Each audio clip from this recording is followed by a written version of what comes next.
siya. Akala niya may umaway sa akin. Umiyak ako sa habol ko talaga, no? Gulat naman. Gulat siya. Sabi ko, Malala, sobrang thankful lang talaga ako. Anyway, yung kwento ko, sobrang iyak talaga ako kanina. Kasi, ang daming award natin eh. Iisa lang naman ako sa mga palakpak natin, di ba, Joy Hazel? Kung matindi sa ulo, pasaway, di ba? Parang mas magaling pa sa trainer, na gano'n. Tapos sabi ko, grabe, ang dami na pala ng action natin. Siyempre natin, kasama ko kayo eh. Yes! So sabi ko, actually, tanongin niyo ako kung ano ginawa ko. Ano ginawa yan? Yung mga nagtuturo lang naman. Yes! Tapos nalala pa kayo. Diba? Anong ginawa ko, in-apply ko lang. Hindi lang in-apply, in-inject talaga. In-inject talaga, kumbaga, nandun sa sistema.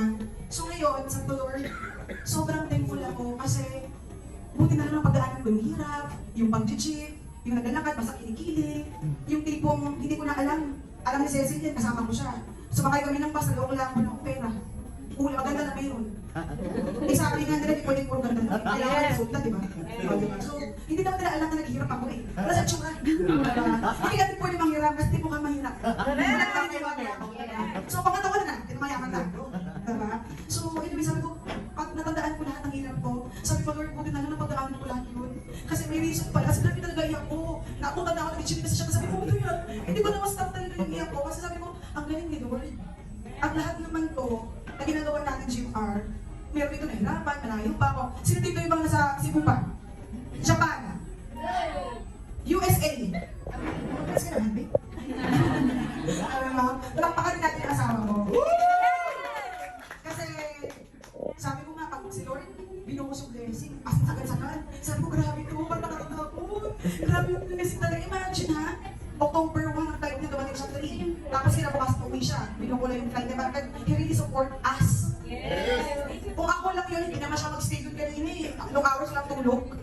Pero he support us. Pero kung meron mga hindi kasi supportahan, okay lang din yan.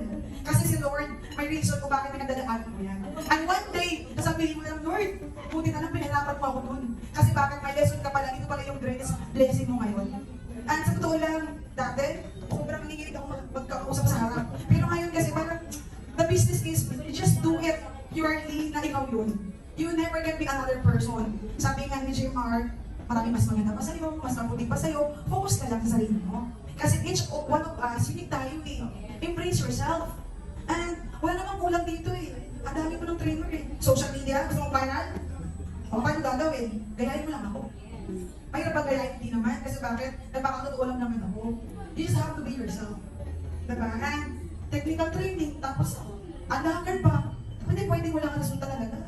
Kailangan ngayon pa lang, sasabay ka na.